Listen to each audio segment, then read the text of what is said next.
Hey, what's going on, guys? Mike Patrick. And in this video, I want to talk about the importance of foraging, okay? And give you a few wild greens that you can look into and possibly forage for yourself, okay? So you can get used to and develop the skill of foraging, okay? And identifying wild edible greens, okay? Because they're all around us, all throughout the year. Obviously, in the spring and summertime, more abundantly, and also early fall, but they grow all throughout the year, okay? This right here, we're looking at a wild dandelion green, okay?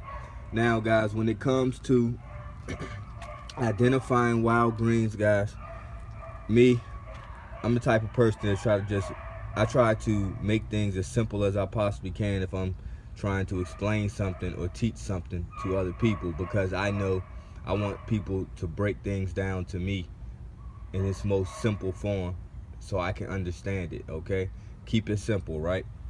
So, with identifying wild greens, guys, all right, kind of look for this, like a dandelion green, um, geometrical, I guess you could say a geometrical shape or pattern, okay? Most of your weeds are going to kind of look like this. Now, there are so many different variations of dandelion greens, it's not even funny, okay? And pretty much all of them are edible, okay? Now, I want to say this in this video too, all right? This is one of those videos where you definitely have to do further research for yourself, okay? I don't want, this is a disclaimer, I don't want anybody trying any type of wild edibles, okay, and then getting sick and things like that, and then thinking of me, you know, like, oh man, he told me to go out here and start foraging, I ate something and got sick. Because the thing about it is, guys, it's just like with regular food, there's no guarantees, okay? I don't know what you may be allergic to, you know what I mean? And I just don't know what response your body may have to different things. So I can't just say, oh, this is healthy for you, or do this, or do that when it comes to foraging, guys, because everybody is different, okay? Now, with me, with foraging, I've been foraging for years now, probably about 4 years, 3 or 4, about 3, 4 years, and I haven't come across anything that has made me sick. I may have came across one thing that was mildly toxic to me. I had a slight headache. I had a little diarrhea. Okay, for just a little bit. Because most things in nature, most wild greens and things like that, guys, if it is toxic at all, most of it that is toxic, and not very much of it is toxic in the first place. But for those plants that are, they're very mildly toxic to humans, okay? Which means that if you do experience anything, maybe a slight headache, maybe some diarrhea, at worst, okay? And then not to eat that again. That particular wild green doesn't agree with you, okay? And that's how you learn anyway, because before, we had any scientist to coin, and term all these different plants. That's how our ancestors learned. They learned through nature. Nature was the best teacher, right? And so with that said too, with me, like I said, I don't recommend this, but that's what I've been doing, and I haven't come across anything, guys. I just what I do is I pick something. At this point, I can identify almost everything by eyesight. I don't go and look and try to find out what the scientific term is for particular so-called weeds and plants. So I just can identify it with my eye, and I know that I can eat it, okay? But a lot of plants, I can't tell you what the scientific name is. I like to just make up my own name for it. That's all scientists did in the first place, right? So that's how it is. So you have to just start identifying things with your eyes, because you're not going to remember all these different scientific names for all these different species of edible weeds and plants. It's just, it just ain't gonna happen. You just got to know what you can eat and what you can't eat. All right. So usually look for these type of patterns though, because you're gonna have different dandelion greens that look slightly different in texture and size, and shape, you know, but they're generally all going to kind of have this look.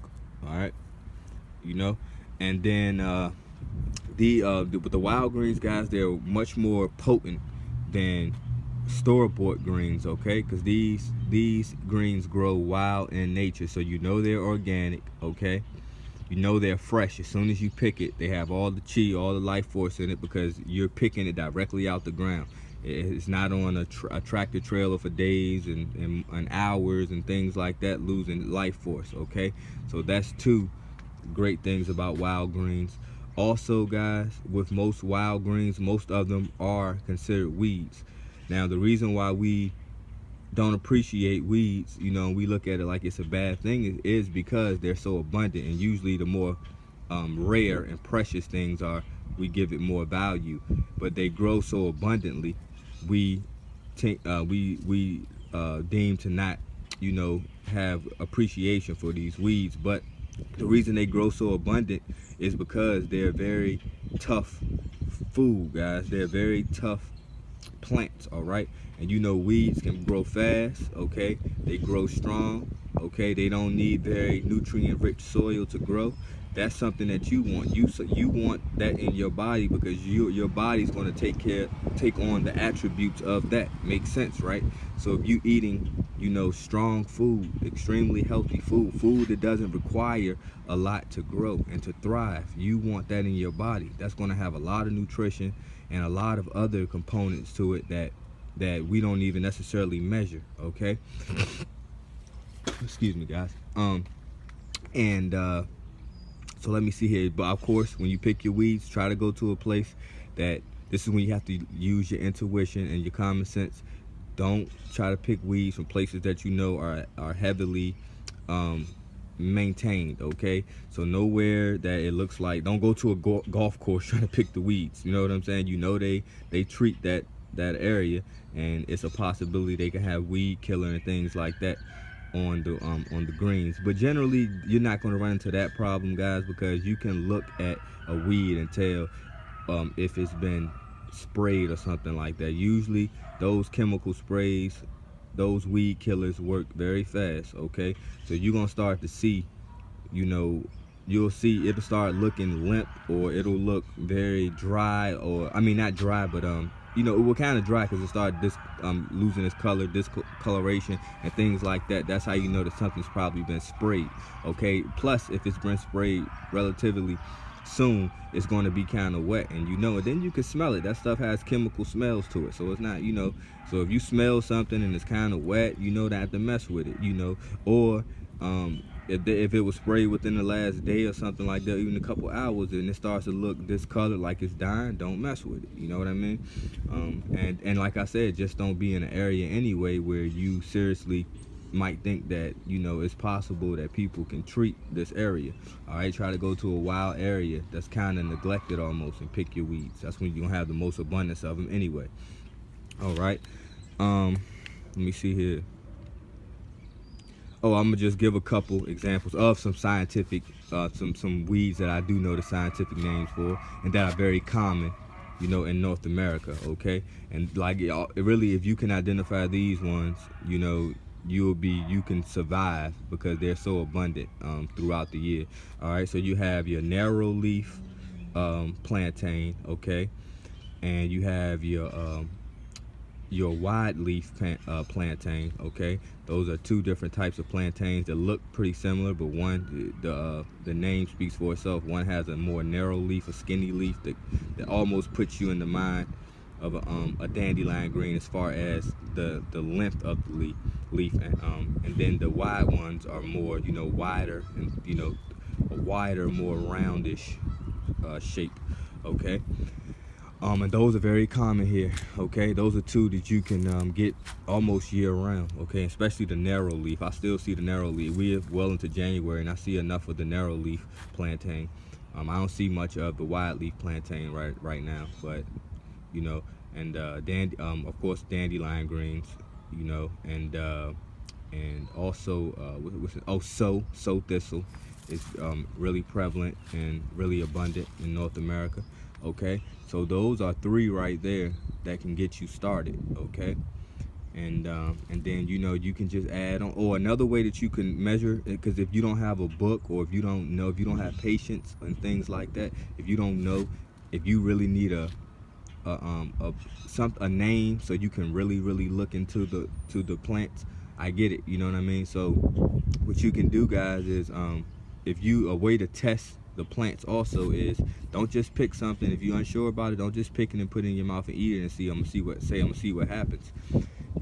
What you can do is first see if you can have a skin reaction to it. So pick it, break a piece off, maybe rub it on your skin, see how your skin react to it. Give it 10-15 minutes. If you're doing okay, that it passes that test. Because some things, if people are allergic to it, or if it's highly toxic or poison, even skin contact will show you some type of issue, itching, burning, you know what I mean, rashes. So if you pass that test, another thing you can do is maybe break another little piece off, put a very small piece in your mouth. All right. Because most things, even if it is toxic, you got to eat enough of it, even if it was toxic in the first place. So most things, it's practically probably nothing in the wild. I ain't gonna say nothing, but for the most part, it's probably nothing in the wild. That if you ate a very small piece of it, it's a possibility that it can kill you. Okay. For most people. Now, like I said, we know everybody's system is different, and somebody could have some type of rare allergy. Okay. So, but that's usually something that you can do, though. That's something you can do, guys. Take a little piece off, rub it on your skin, give it some time, see how your body reacts. Take a little piece, put it in your mouth, eat it, chew it up good. Maybe even chew it up good. Don't even swallow it. Just chew it up good. See, because whatever's in the plant is going to get in your saliva and straight in your system. So before you even swallow it, chew it for a while and see, if there's any reaction there. You pass that test, then go ahead and eat a little piece. Go ahead and swallow it. You pass that test, and you were good, and you can up it, because this is not something you have to master overnight, right? Okay. It's something that you can do. You play with a little bit, and and you have fun learning. You get more bang for your buck because you're not paying a dime for it, and it's more nutritional, more potent produce and plant life and plant food that you can ever get in a supermarket, right? And it's fresh. All right.